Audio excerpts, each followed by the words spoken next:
বাবা ভাঙ্গাৰ মেঘ ৰাখিৰ বাবে চাৰিটা গুৰুত্বপূৰ্ণ ভৱিষ্যবাণী কৰিছে। বাবা ভাঙ্গাৰ সেই মহান জ্ঞানীৰ ভৱিষ্যবাণী পৰৱৰ্তী যুগ ভৱিষ্যবাণী কৰিছে। 2025 চনত বাবা ভাঙ্গাৰ ভৱিষ্যবাণী আপোনালোকে শুনিছে, কিন্তু আপোনালোকে জানে 2026 চনত মেঘ ৰাখিৰ বাবে এনেকুৱা ধৰণৰ ইংগিত দিছে। যদি আপুনি এবাৰ শুনে তেনেহ'লে গাৰ লোম শিয়ৰি উঠিব পাৰে। নমস্কাৰ প্ৰিয় বন্ধু বান্ধৱীসকল, 12 ৰাশিৰ প্ৰথমটো ৰাশিয়ে হৈছে মেঘ ৰাশি। 2026 চনত শৰীৰৰ ৰোগ, মনৰ অশান্তি এনেকুৱা ধৰণৰ ভাৱ চলিছে। আপোনাৰ জীৱন এটা জেগাতে নাথাকে। 2026 চনত মহাজগতী পৰিঘটনা হ'বলৈ গৈ আছে।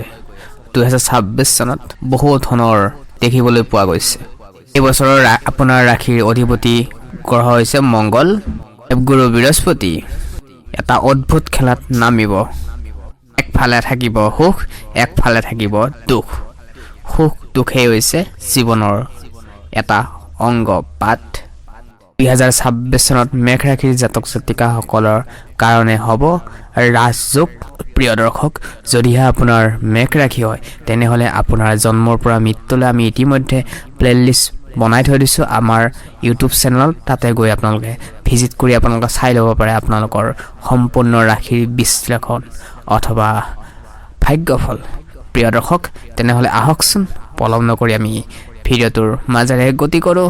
ভিডিঅ'টো যদি ভাল লাগে লাইক এটা কৰি দিবলৈ একেবাৰে নাপাহৰিব আৰু ভক্তি মনেৰে কমেণ্ট বক্সত ওম নমঃ শিৱায় নাম উচ্চাৰণ কৰিব।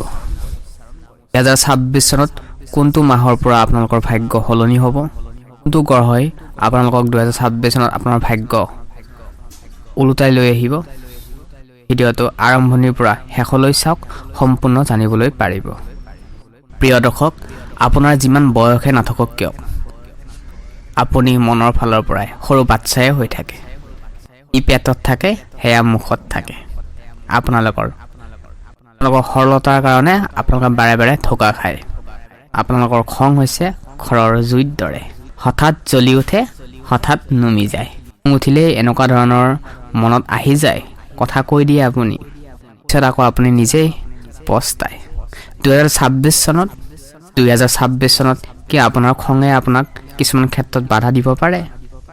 বাবা ভাঙ্গাই কি কৈছে 2026 চনটোত? আপোনালোকে কিন্তু নতুন আইডিয়া, নতুন কাম আৰম্ভণি কৰিবলৈ ওস্তাদ হয়, কিন্তু এটা সমস্যাই হৈছে আপোনালোকৰ কামটো সম্পূৰ্ণ কৰাৰ আগতেই ধৈৰ্য কিন্তু হেৰাই পেলায়।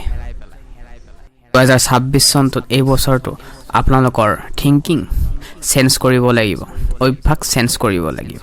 যি কামটো কৰে সেই কামটো সম্পূৰ্ণৰূপে কৰিব। এদিন সকলোৱে জিৰ' পৰা আৰম্ভ কৰে, কিন্তু এদিন উইনাৰ হয়, 100% হয়, নহয় জানো? প্ৰত্যেকটো ছাকচেছফুল ব্যক্তিয়ে এদিন জিৰ'ৰ পৰাও আৰম্ভ কৰিছে। সেয়েহে সেইটো ভাবি কৰ্ম কৰি যাওক, ধৈৰ্য কেতিয়াও নেহেৰাব। কোনোবাই যদি কয় আপোনালোকক আপুনি নোৱাৰিব, তেনেহ'লে মেঘ ৰাশিৰ জিদ আৰু বাঢ়ি যায়।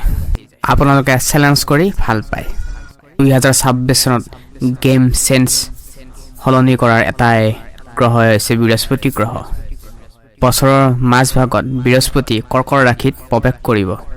2026 চনত যথেষ্ট আয় পৰিমাণ আহিলেও বিদেশ যাত্ৰাৰ ফলত আয় ব্যয় হ'ব। 2026 চনটোত যথেষ্ট ধন টকা পইচা অৰ্জন কৰিব পাৰিব, এফালে খৰচ কৰাৰো সিমানেই মাত্ৰা বেছি হ'ব। প্ৰিয় দৰ্শক, তেনেহ'লে জানো আহকচোন বাবা ভাঙ্গাই 2026 চনত কি কৈছে। প্ৰথম ভৱিষ্যবাণীটো হৈছে মাটি। মেঘ ৰাশিৰ অধিপতিয়ে গ্ৰহ হৈছে মংগল, হ'ল ভূমিপুত্ৰ। বাবা ভাঙ্গাই কৈছিলে মানুহে মাটিৰ ফালে আগুৱাই যাব। 2026 চনৰ মেঘ ৰাশিৰ জাতক জাতিকাসকলে ডাঙৰ মাটি বাৰী কিনিব পাৰিব। দ্বিতীয় ভৱিষ্যবাণীটো হৈছে সতৰ্কতা। বাবা ভাঙ্গাই সকলোতকৈ আগতে কৈছে বিপদৰ সময়ত সতৰ্ক হৈ চলিব লাগিব। ৰাশিৰ মাইণ্ডছেট অলপ নিয়ন্ত্ৰণ কৰি চলিব লাগিব। 2026 চনত এই বছৰটো গাড়ী চলোৱা সময়ত হেলমেট পৰিধান কৰি গাড়ী বাহন চলাব, নিজকে সাৱধান হৈ ৰাখিব, কাৰণ জীৱনটো এবাৰে হয়। বেছিকৈ বাহন যদি চলাই চিট বেল্ট লগাই চলাব। প্ৰিয় দৰ্শক, আমি আপোনালোকক শিকাই থকা নাই, জাষ্ট দেখাই দিছোঁ ৰাস্তাটো। চাপ ডাঙৰ সমস্যাই দেখা দিলে স্বাস্থ্যৰ ক্ষেত্ৰত অৱহেলা নকৰিব, অতি শীঘ্ৰেই ডাক্তৰৰ পৰামৰ্শ ল'ব। তৃতীয় ভৱিষ্যবাণীটো হৈছে ক্ষমতা। 2026 চনত মেঘ ৰাশিৰ জাতক জাতিকাসকলে বেলেগৰ আদেশ হুকুম চলিবলৈ নিবিচাৰে, নুশুনে আপুনি। বহুত লোকে চাকৰি এৰি নিজৰ ব্যৱসায় আৰম্ভণি কৰিব, নিজৰ family freedom, time freedom manage কৰি চলিবলৈ চেষ্টা কৰিব। কৰ্মৰ ক্ষেত্ৰত আপোনালোকৰ প্ৰমোশ্যন হ'ব। যিসকলে বিজনেছ কৰি আছে, বিজনেছ পাৰ্টনাৰ আছে, টিম চলাই কাৰণে কাম কৰি আছে, বিজনেছ পাৰ্টনাৰে আপোনাক বহুতো লছ ক্ষতি কৰিব পাৰে, বিশ্বাসঘাত কৰিব পাৰে। সতৰ্ক হৈ চলিব। বিজনেছ কৰিলে মাৰ্কেটখন চাই ল'ব, চালি জাৰি চাই লৈ আপুনি বিশ্বাস কৰা মানুহৰ লগতহে বিজনেছ ব্যৱসায় কৰাত আগবাঢ়িব। যিসকলে বিদেশত চেটেল হ'ব বিচাৰে, থাকিবলৈ বিচাৰে, মাল্টিনেশ্যনেল কোম্পানীৰ চাকৰি বিচাৰি আছে, তেওঁলোকৰ কাৰণে এই বছৰটো শুভ থাকিব। 2026 চন মেঘ ৰাশিৰ জাতক জাতিকা পুৰুষ মহিলা। প্ৰিয় দৰ্শক, এতিয়ালৈ যদি চেনেলটি ছাবস্ক্ৰাইব কৰা নাই, ছাবস্ক্ৰাইব কৰি থ'বলৈ একেবাৰে নাপাহৰিব।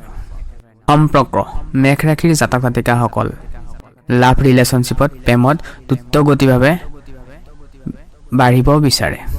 দৰ্শক, 2026 চনত আপোনালোকক ধৈৰ্য ধৰিব লাগিব। বুজাবুজিৰ কাৰণে তৃতীয় 30% ব্যক্তিৰ কাৰণে লাভ ৰিলেশ্যনশ্বিপত দূৰত্ব বাঢ়িব পাৰে। সেয়েহে বি কেয়াৰফুল। এটা ৰিলেশ্যনশ্বিপত 30% ব্যক্তি সোমাবলৈ নিদিব। নিজৰ পাৰ্টনাৰক কেয়াৰ কৰিব, যত্ন ল'ব। বছৰৰ শেষ ভাগত যিসকলে বিবাহৰ প্ৰাপ্তত হৈছে, সংসাৰ কৰি আছে, তেওঁলোকৰ সন্তান প্ৰাপ্তৰ যোগ দেখিবলৈ পোৱা গৈছে। 2026 চনত শেষৰ ফালত নিজৰ মনৰ মাজত যথেষ্ট শক্তি বাঢ়িব। আপোনালোকে যিকোনো ক্ষেত্ৰত, কৰ্মৰ ক্ষেত্ৰত আগবাঢ়ি যাবলৈ সাহস প্ৰেৰণা পাব। মেঘ ৰাশিৰ জাতক জাতিকাসকলে বৰভাংগাৰ শেষ ভৱিষ্যবাণী। কৰ্মৰ ক্ষেত্ৰত শান্তভাৱে আপুনি বিলিভ কৰিব, বিশ্বাস কৰিব, নিয়ম মানি চলিবলৈ চেষ্টা কৰিব। আপোনালোকৰ খং, পজিটিভ চিন্তা চৰ্চা লৈ এই বছৰটোত আগবাঢ়িবলৈ চেষ্টা কৰিব লাগিব। মেঘ ৰাশিৰ জাতক জাতিকা পুৰুষ মহিলা। 2026 চনত এই বছৰটোত অগ্নি পৰীক্ষা পাছ কৰিবলৈ এইকেইটা নিয়ম মানি চলিব। ইগ' এটিটিউড, খংবোৰ দূৰত ৰাখিব আৰু নতুন এটা দিন আৰম্ভণি কৰিব। আপুনি এজন ভাগ্যৱান যে আপুনি ইমান ধুনীয়া পৃথিৱীখন দেখিব পাৰিছে, দিনটো দেখিব পাৰিছে। লাকি বুলি ভাবি কেনে সকলো কৰ্ম কৰি যাব, কিন্তু ধৈৰ্য নেহেৰাব, আগবাঢ়ি যাওক। আপোনাৰ ভাল হ'লে ফেমিলিৰ ভাল হ'ব, ফেমিলিৰ ভাল হ'লে সমাজখনৰ উন্নতি হ'ব। মই সেইটোৱেই বিচাৰোঁ। বিশেষ টিপছ জানি লওঁ আহকচোন।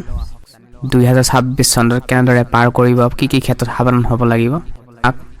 ৰক্ষাৰ ক্ষেত্ৰত, সকলো ক্ষেত্ৰত বিপদৰ পৰা বচাবলৈ বজৰংগ বলীৰ কৃপা ল'ব, নাম ভক্তি কৰিব। তেওঁৰ লকেট আপোনালোকে গলত পৰিধান কৰিব পাৰে। এতিয়া আপোনাক দুৰ্ঘটনাৰ ফালৰ পৰা, বিপদৰ ফালৰ পৰা ৰক্ষা কৰিব। জয় বজৰংগ বলী।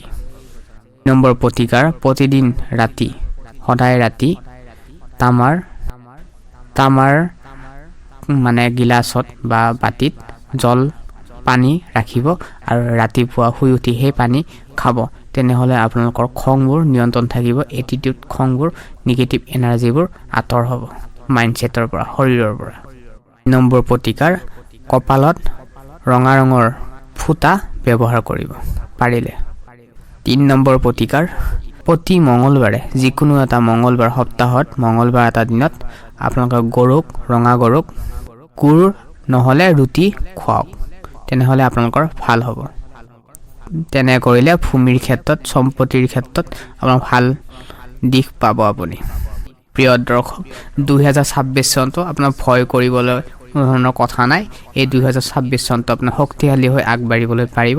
নিজৰ মনৰ মাজত বিশ্বাস ৰাখক আৰু মই কৰিব পাৰিম বুলি বিলিভ ৰাখি আগবাঢ়ি যাওক। এটা দিন আপোনাৰ কাৰণে মূল্যৱান হয়, সময় কেতিয়াও নষ্ট নকৰিব।